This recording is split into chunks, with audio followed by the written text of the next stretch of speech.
extremos están más reducidos. Y quiere decir que hay ortopedia periarticular. Esto es característico de la artritis reumatoide. En esta otra imagen estamos viendo una disminución de los espacios. No sé si ustedes pueden distinguir estos huesos que son las falanges medias y las falanges proximales, casi ya no tienen cartílago en esta zona.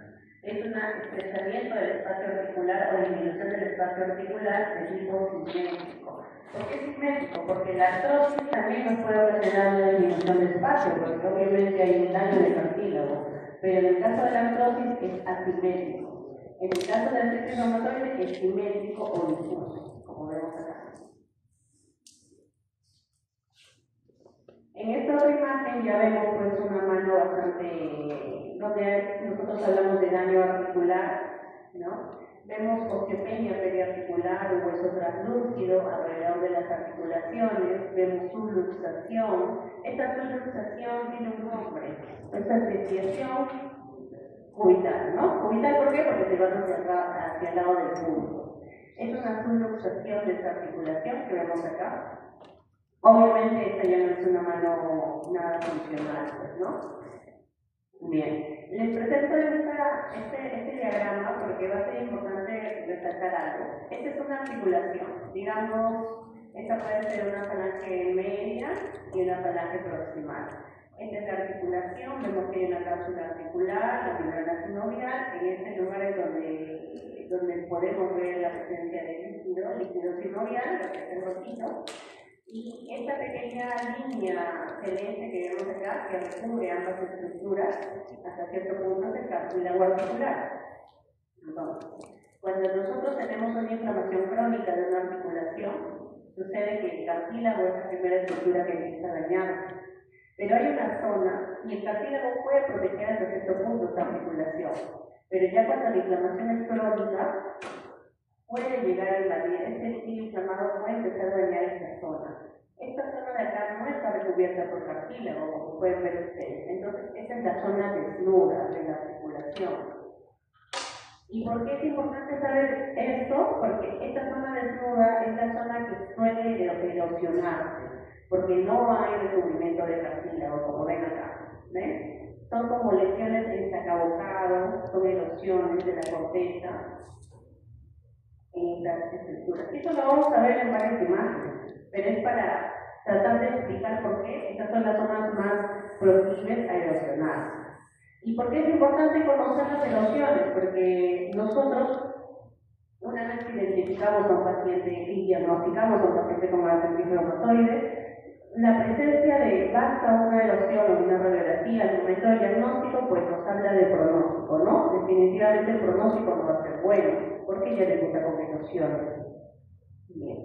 En esta otra imagen, igual es una mano derecha, en la segunda metacarpofaláctica estamos viendo una erosión en la zona desnuda, como vemos acá, y aumento de partes blandas, pero en esta imagen que es posterior anterior no encuentro nada más que esta erosión. Pero si yo le pido al paciente que haga una postura de tipo Norga, que es como si le pedimos al paciente que agarre un balón con la mano, en esta posición, en esta postura vamos a poder identificar más lesiones de las que encontramos acá, como son más erosiones en la cabeza del tercer metacarpo y incluso en los huesos del carpo, erosiones que nosotros no habíamos identificado en esta imagen. Entonces, para nosotros es muy importante realizar la radiografía de ambas manos, en este caso.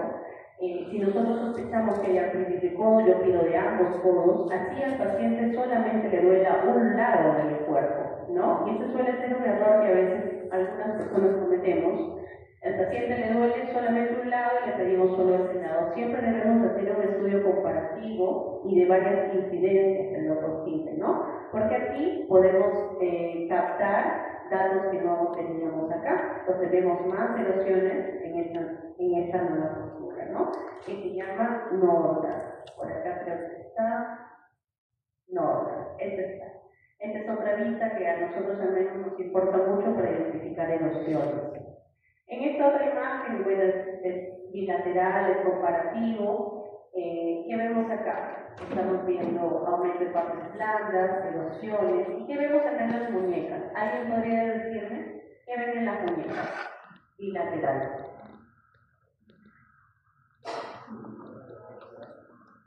¿Cómo? Mayor radiopacidad, claro, está más radiopaco, porque ¿qué ha pasado con los huesos del carpo?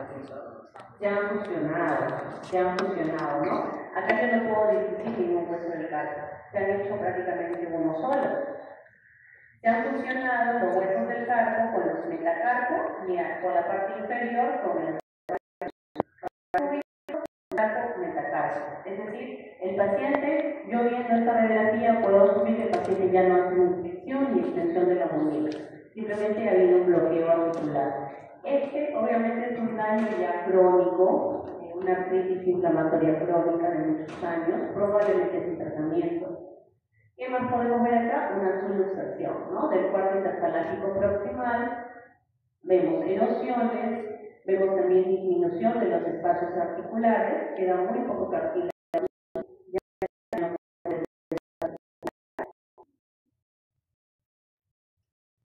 Y vemos completamente disfuncional, ¿no? Manos comparativas de un paciente que tiene todo, acá podemos encontrar de todo, ¿no? Ya son daños crónicos. Hay completa desviación vital, hay las imágenes típicas, ¿no? Que nosotros podemos encontrar en las manos de un paciente con artritis reumatoide, el dedo del Z, el dedo del cuello del cisne. Vemos acá fusión de los carpos, osteopenia periarticular. Vemos que la corteza de los huesos ya cada vez está más delgado, ¿no? Eso también suele pasar, disminución del espacio articular aquí. ¿Y por qué les presento esta imagen? Y una vez un alumno también me dice, pero ¿qué sentido tiene ya pedir una radiografía como es un paciente que ya tiene daño, ¿no? Que ya no, prácticamente ya no se puede hacer nada? Eso es para tomar conciencia que esta imagen de acá es del mismo paciente 18 años antes. O sea, este es el mismo paciente, probablemente que debutaba con el diagnóstico, algo pasó en su tratamiento, simplemente no llegó al tratamiento y pues terminó así, ¿no? 18 años después.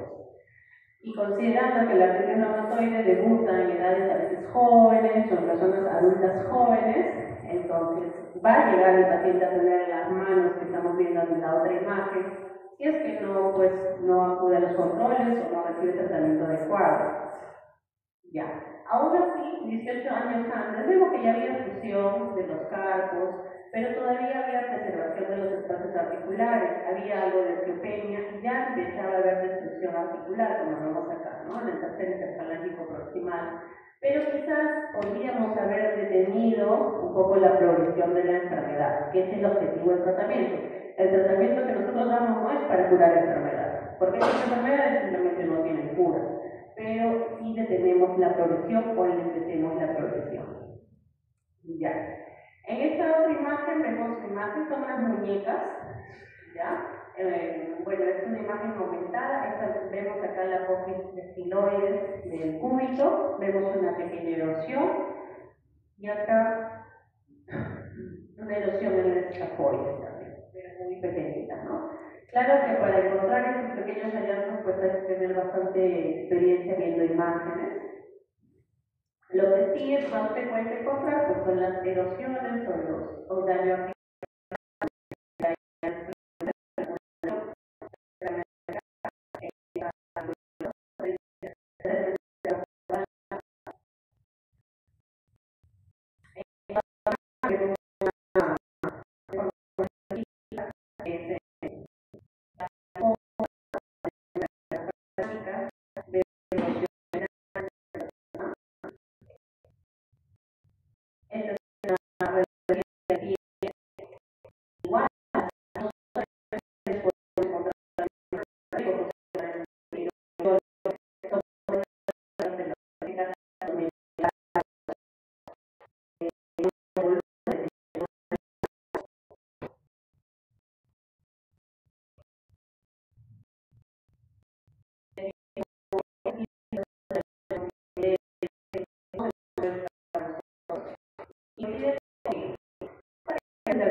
presenta de forma prolongada, presencia de nódulo dermatoideo. Es uno de estos, ¿no? Solo que la radiografía pues, va a describir como debería ser, pero vemos un aumento de volumen alrededor de una articulación y vemos que aledaño a este nódulo reumatoideo, pues estamos viendo lo que es una erosión, ¿no? Una erosión ósea. Vemos una radiografía lateral comparativa de igual, hay desviación, ilustración de la articulación, disminución del espacio articular, erosiones, aumento de volumen. Y esta es una imagen del hueso calcáneo, ¿no? Donde nosotros apoyamos el pie, el talón. Vemos una erosión grande acá en la inserción del tendón de Aquiles. Y esta es una imagen de una rodilla, una radiografía. ¿Qué me puede decir que vemos acá? Una radiografía de rodilla es bastante común de pedir, de solicitar y de evaluar también en primer nivel. ¿Qué es lo que podemos ver acá? Si seguimos la mnemotecnia del ABCD, A de alineación. ¿Está alineado? Yo lo veo alineado, ¿ya? O sea, no lo veo esfenovalgo, no lo veo esfenovalgo. ¿Qué más? La B es de bone, ¿no? Hueso. ¿Qué vemos en hueso? ¿Qué podemos ver en hueso? A ver, el delegado.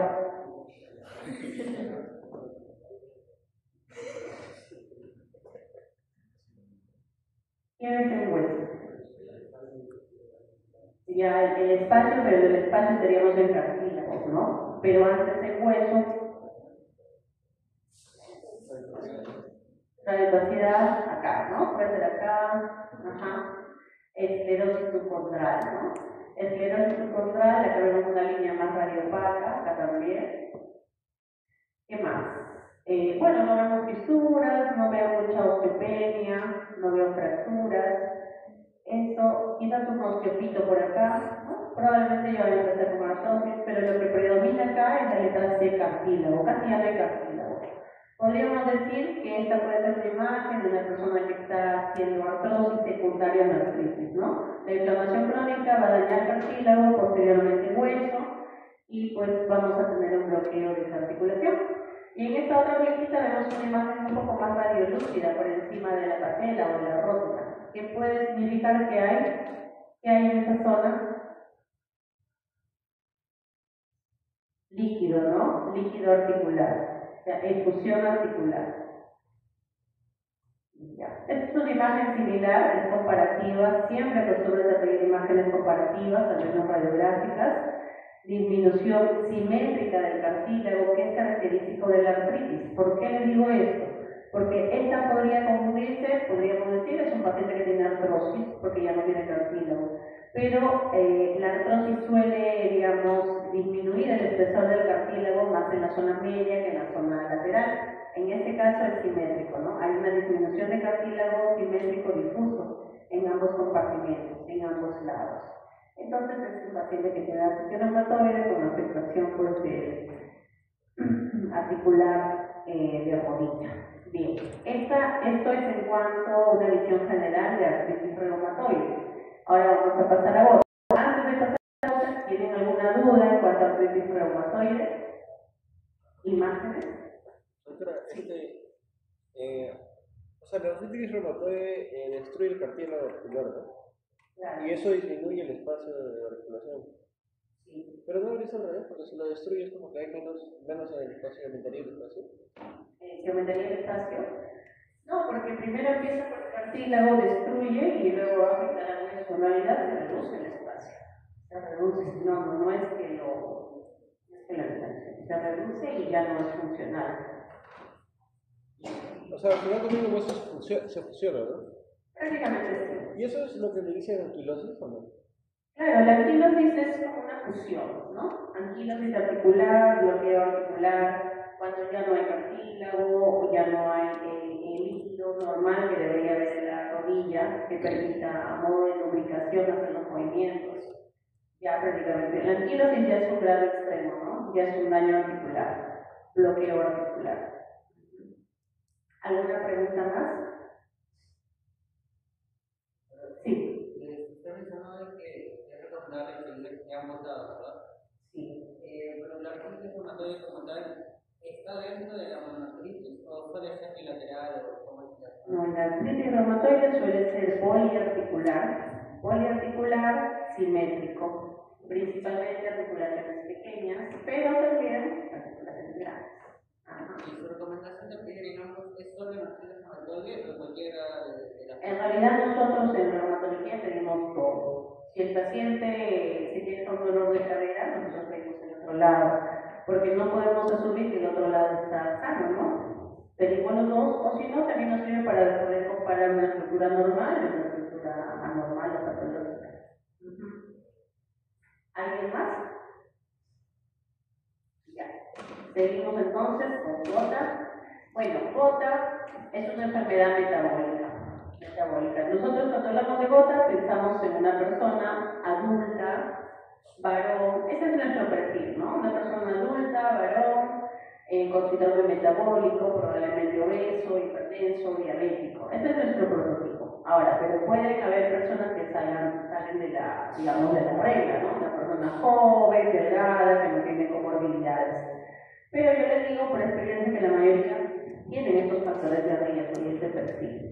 Es una enfermedad metabólica, también es articular, pero esta más se produce por un depósito de cristales. ¿Qué cristales? Los uratos monosódicos, donde se depositan articulaciones, pero también tejidos blandos.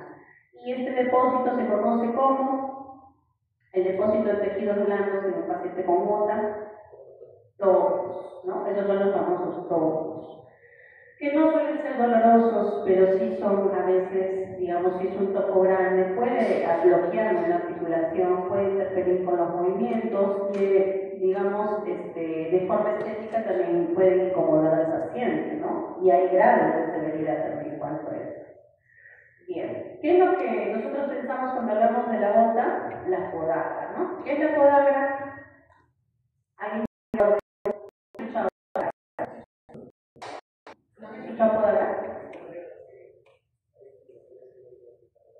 Claro, en el primer dedo del pie, ¿no? Del pie. No todos los pacientes con gota van a tener podagra, algunos debutan con un dolor articular en la rodilla, pero esa es una crisis, digamos, una crisis de gota aguda, es un dolor intenso, de modo súbito, agudo, que se debe tratar inmediatamente para evitar que esa lesión empiece desde la articulación. Y la podagra pues es un nombre particular que se refiere a la sinovitis o a la crisis o a la artritis en la primera articulación metatarso-falángica del pie, ¿no? Vamos a ver acá, imágenes, esta es una mano. Vemos acá la presencia de una gran erosión periarticular, y es que la gota también puede ocasionarnos erosiones bastante grandes. Vemos acá otra, incluso en varias articulaciones de modo simultáneo. Y esto pues es una radiografía bastante llamativa, es muy distinta a una radiografía de una mano con artritis reumatoide, ¿no? En este caso no vamos a ver mucha subluxación, ni osteopenia, ni fusión de las articulaciones. Lo que más vamos a ver son erosiones muy grandes, vamos a ver macrogeodas. ¿Y qué son estos tejidos blancos que vemos acá alrededor? Topos, ¿no? Son topos. Generalmente cuando el topo persiste durante muchos años puede ocasionar erosiones. Y ya también suele dañar pues la mano, igual la vuelve también disfuncional. En esta otra imagen vemos pues una imagen lateral de una rodilla, donde vemos acá la presencia un poco de fusión articular, osteofitos. La gota puede dar crisis articular en cualquier articulación, ¿no? No solamente es en el dedo del pie, puede afectar a cualquier articulación, una rodilla, un tobillo, una muñeca. La idea con la gota, a modo general, les digo que no ocasione crisis. Nuestro objetivo es que el paciente durante el último año de tratamiento tenga al menos máximo una crisis por año. Ese es nuestro objetivo. Y que obviamente los niveles de ácido úrico se mantengan por debajo de 7 en una persona con gota, y si la persona con gota ya tiene topos, por debajo de 6 el ácido úrico. Vamos a ver acá, esta es una imagen bastante característica, es como una imagen de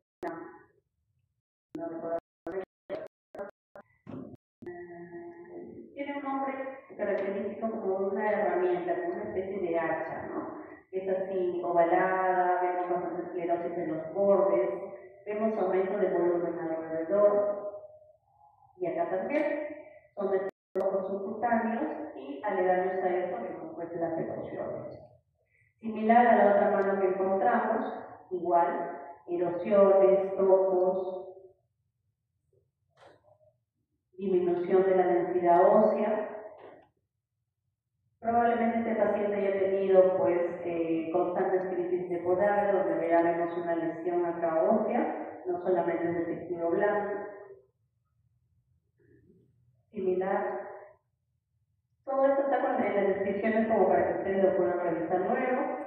Esta ya es una imagen severa, ¿no? Donde vemos ya una lesión evidente, ya es una destrucción articular, aquí ya no podemos hacer nada. Incluso hay una calcificación del tronco subcutáneo, ha creado daño a nivel de la corteza, acá también el segundo metatarso falángico. Y esto no suele ser, no solemos ver esto, pero si vemos una radiografía de un hombro doloroso en un paciente con bota, podemos ver calcificación de los ojos a nivel de la entesis. Entesis es la unión de un tendón a un hueso. Ahora puede ver el entesitis, seguramente han escuchado que es la inflamación del tendón a un hueso. En este caso hay calcificación de las entesis. ¿De qué entesis? Del tendón supraespinoso por acá, que no se ve mucho, del músculo deltoides por acá, y vemos acá alrededor de la articulación acromioclavicular. Bien, eso es en cuanto a bota. ¿Alguna duda en cuanto a bota para pasar a espondiloartritis?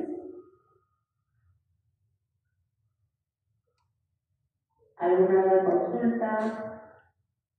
¿Ya han llevado esos temas, teoría? ¿No? Ya están en cuarto año, ya tienen una idea, o han visto pacientes. ¿Sí? Ya bueno, vamos a continuar con la espondiloartritis. Quizás espondiloartritis como tal no lo reconoce este término, pero si yo les digo espondilitis anquilosante, sí, ya les parece más conocido. Ya. Espondiloartritis es un grupo de enfermedades, no es una sola enfermedad. Dentro de estas, es la más característica, la más conocida o llamativa es la espondilitis anquilosante.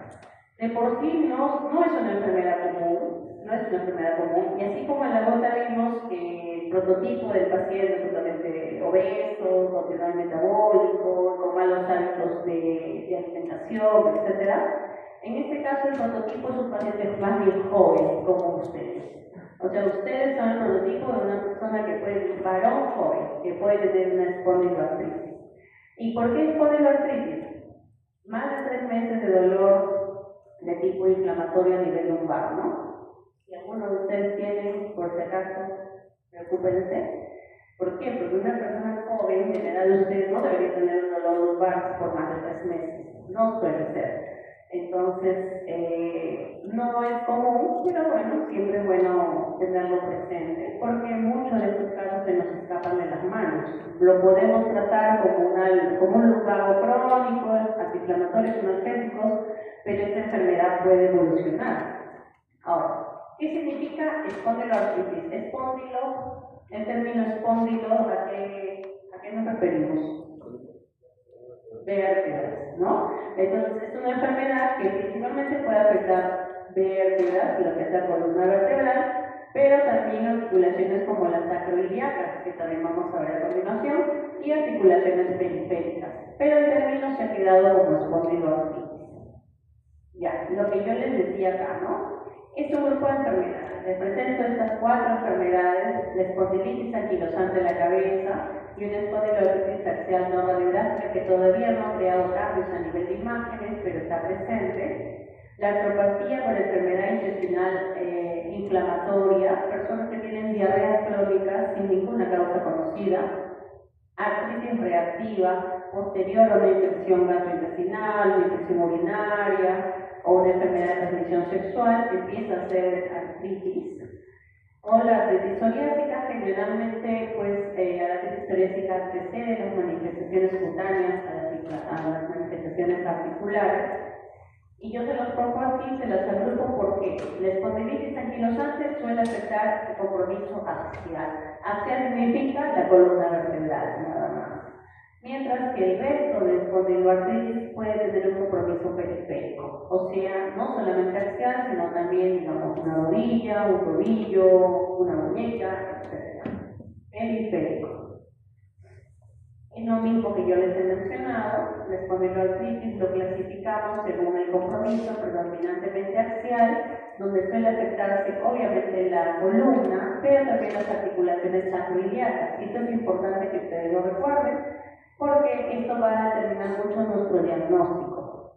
Predominantemente periférico, la artritis periférica, endicitis o dactilitis. Ya. Ahora, esto no quiere decir, por ejemplo, voy a retroceder, que una espondilitis pueda tener un compromiso periférico, o que una artropatía por enfermedad intestinal inflamatoria puede ser un compromiso axial, sino que es predominantemente axial o predominantemente periférico. Ya. ¿Por qué es importante que recuerden esta diapositiva? Porque el diagnóstico de estas enfermedades, que muchas veces no es sencillo, se basa mucho en imágenes. Aquí sí predominan incluso tan igual como la clínica que nosotros hacemos con la anamnesis del paciente, las imágenes, ya sea radiografía, tomografía o resonancia magnética. En cuanto a imágenes de las articulaciones sacroiliacas, vamos a ver que es un cuadro comparativo de la radiografía con la tomografía y la resonancia. Cualquiera de las tres alternativas nos van a brindar información. Obviamente, la radiografía, muchas veces vamos a ver cambios óseos, pero ya muy tardíos. Para que nosotros veamos una sacroileitis en una radiografía, tiene que pasar 10 o 20 años. Mientras el paciente, pues la enfermedad obviamente va a evolucionar. Entonces, nos va a servir para ver esclerosis, erosiones, puentes óseos, sí, pero de forma muy tardía. No nos va a detectar inflamación, no vamos a ver inflamación acá. Mientras que la tomografía, digamos que es un poco más evolucionado, sí nos va a permitir dar mayor calidad a las imágenes, es de todos modos más útil que una radiografía. Pero a veces sucede que en primer nivel de atención, incluso en hospitales grandes, no tenemos al alcance a veces ni tomografía, entonces debemos pedir algo, ¿no? Mínimo una radiografía. Y si tenemos la posibilidad de ampliar estudios, obviamente justificando por qué estamos pidiendo, porque nosotros innecesariamente no vamos a irradiar al paciente solo porque sí. Si nosotros justificamos nuestro diagnóstico, nuestra presunción, pues podemos pedir directamente una resonancia, ¿no? La resonancia nos da una buena imagen de inflamación ósea, que no lo vamos a ver en estas otras imágenes. Son signos obviamente más precoces de la enfermedad que nos van a ayudar mucho a que si nosotros damos tratamiento vamos a poder revertir esta inflamación, vamos a poder ver depósitos de grasa, erosiones subcondrales, esclerosis, puentes óseos, todo lo demás, pero más la inflamación. Esa sería la diferencia entre la resonancia y los otros estudios de imagen. Muy bien. Acá estamos viendo una radiografía de una columna lumbar, dorsolumbar prácticamente, dorsolumbar y a nivel sacroiliacas. En las sacroiliacas, que son estas dos articulaciones que vemos aquí, vamos a ver que son unas imágenes radiopáticas, ¿no? Probablemente hay esclerosis, hay edema óseo en esta zona. Y aquí en la radiografía de columna, pues acá no vemos mucho realmente, no vemos. Ustedes recuerdan ahí típica conocida como la columna iscaria de bambú. Sí lo vamos a ver más adelante, que es muy característico, pero que también es un signo bastante tardío ya de la enfermedad, no lo solemos ver al inicio. En esta otra imagen, una radiografía de sacroiliacas bilateral, sí vamos a poder ver algo un poquito más que nos haga pensar que el paciente puede estar haciendo una sacroileitis, que es inflamación de estas dos articulaciones. ¿Qué vemos acá? Una imagen radiopática, ¿no? Radiopática que puede estar representando un edema óseo o una osteitis alrededor de la articulación. En el ya vemos fusión articular, ¿no? Casi acá ya no vemos separaciones en los huesos. Y en el lado derecho vemos una pseudodilatación de la articulación. Todo esto sí podemos ver en un paciente con sacroiliitis. En esta otra imagen es una tomografía, igual de sacroiliacas. Aquí ya vamos a poder ver con más claridad las lesiones. Vemos pequeñas erosiones, irregularidades óseas en esta zona. Vemos la esclerosis es un poco más marcada. Y vemos una pseudodilatación también más marcada que el otro lado. En esta otra imagen, igual la tomografía, vemos la esclerosis periarticular, la pseudodilatación, erosiones, irregularidades. Y esta es una resonancia que yo creo que es la imagen que nos va a brindar más información, quizás lo más importante para diagnosticar. Incluso dentro de los criterios diagnósticos de la espondiloartritis nos piden como requisito tener imagen de resonancia magnética. ¿De qué zonas? Sacroiliacas, como vemos aquí, pero también de columna, ¿no? De columna dorsolumbar. En esta imagen vemos dos cortes, el corte STIR y el corte T1. En el corte STIR de sacroiliaca vamos a ver una imagen hiperintensa. Cuando nosotros hablamos de resonancia hablamos de intensidad. Hiperintensa es una imagen más blanca de lo normal si lo comparamos con el lado contralateral, ¿no? Que no lo vemos aquí. Hiperintensa en corte STIR, pero la misma imagen en este otro corte lo vamos a ver más bien como una lesión hipointensa. Y en esta zona sí podemos ver hiperintensidad en T1. ¿En qué casos? Cuando ya hay depósitos grasos, ¿no? Cuando ya es un daño más prolongado, ya vamos a ver una reacción postinflamatoria que son los depósitos grasos en esta zona. En T1. Por eso hay que fijarnos bien en qué corte lo estamos viendo, ya sea en T o en T1. Ahí está, todo está escrito como para que de ahí lo revisen.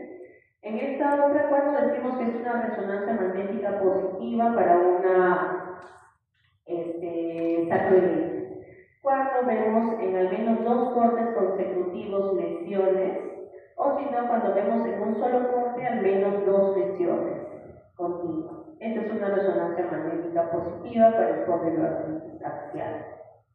Ahora, imágenes en columna. Lo que hemos visto anteriormente solamente son de articulaciones sacroiliacas. En adelante ahora les voy a presentar imágenes de columna en espondiloartritis axial.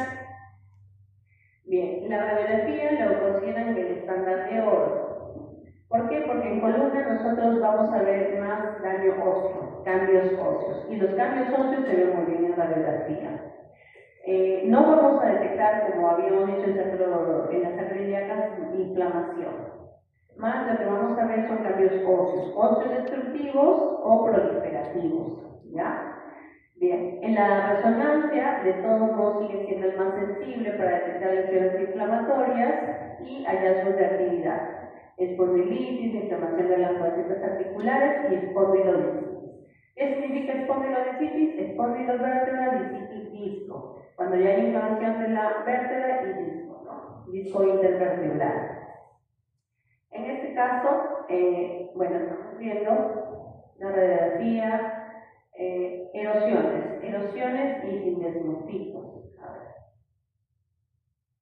Estas imágenes alargadas que vemos acá como unos cachitos se consideran sindesmofitos, que son calcificaciones de los ligamentos que están acá, que pasan por delante de la columna vertebral. Una pequeña erosión. Esta es una resonancia donde vemos imágenes hiperintensas, acá, blanquecinas. Esta es la típica imagen, la que vemos acá, de la caña de bambú, donde vemos pues la peculiaridad que hay unas calcificaciones, ¿no? De acá de los ligamentos, son unos sindesmofitos que prácticamente hacen que la columna del paciente se mantenga completamente rígida. Estos pacientes llega un momento en que ya se vuelven rígidos, no pueden hacer flexión flexión dorsal, después otra flexión cervical. Entonces, esa es la razón, que es como una calcificación, por decir así, de los ligamentos que recubren a la columna. Esta es la típica imagen, es muy diferente a esta. Esta otra imagen, también vemos que hay como calcificaciones, nos haría dudar, esta es una imagen lateral, ¿ya? Si lo comparamos con esta lateral, ¿cuál es la diferencia? Estas calcificaciones son más horizontales, como ven acá, ¿no? Acá se ven mejor horizontales. Y estas calcificaciones más bien son verticales. Esa es la diferencia. Esto es simplemente espondiloartrosis. Este es un paciente que tiene espondiloartrosis. Es un cambio degenerativo, crónico, asociado muchas veces a la vejez o la actividad continua que hace el paciente. Mientras que estas imágenes es un tipo ya de, ambos son de afectaciones de columna, pero la etiología, el manejo es completamente distinto. Y anquilosis de las facetas articulares, ¿no? Lo que vemos acá, pero es por artrosis, netamente por artrosis. Aquí vemos un sindesmofito entre la vértebra L2 y L3, ¿no? Un sindesmofito acá vertical, o sea, es una calcificación. Igual acá, pequeñas bandas verticales. En la T10 vemos en este corte unas pequeñas erosiones también, característico de estas patologías, son unas tomografías. Es una paciente que tiene pues una nefropatía. Y acá erosión, una erosión pequeñita, muy pequeñita. Acá hay disminución de los espacios, como ven acá, a diferencia de esta T11, de los espacios articulares. Con sometión vertebral, y acá en la resonancia magnética vemos una imagen hiperintensa del corte SIR. Aquí estaríamos hablando, podríamos hablar que hay una inflamación, ¿no? Hasta ahí llegamos, hay una inflamación en ese corte SIR. Esta misma imagen en el otro corte vemos ya como es más hipointensa, pero que también hay afectación del disco intervertebral, como ven acá. Entonces acá estamos ante una lesión que se conoce como una espondilodicitis. Ahora, habría que saber la etiología. Solamente con la imagen nosotros no podemos diagnosticar a un paciente. Tenemos que saber el cuadro clínico. Yo hasta aquí puedo decir es una espondilodicitis, pero hay muchas causas. Entre ellas las infecciosas a la cabeza, ¿no? Pero con el cuadro clínico ya podríamos decir que es una afectación axial, probablemente por una espondiloartritis. Esta es conocida como una lesión de Anderson. En esta otra vemos en el corte SIR unas imágenes hiperintensas en varios ángulos, ¿no? Aquí en las esquinas del vértice. Las mismas imágenes fueron realmente uno, pero se ven más hipointensas. Estas lesiones son conocidas como las lesiones de Romanos. Bueno, ya nos falta ya pocas imágenes. En esta otra resonancia, prácticamente de columna cérvico-dorso-lumbar, endoscopito. En este caso podríamos decir que la tomografía supera la resonancia. ¿Pero para qué? No para ver cambios inflamatorios, sino para ver cambios óseos. En esta tomografía vemos algo que no vemos en las otras, que no vemos con claridad, que son estos puentes óseos, ¿no? Estos poquitos acá. Que no se distinguen muy bien en la resonancia. Entonces también depende para qué nosotros pedimos el estudio, ¿no? ¿Qué es lo que queremos buscar? ¿Qué es lo que queremos encontrar?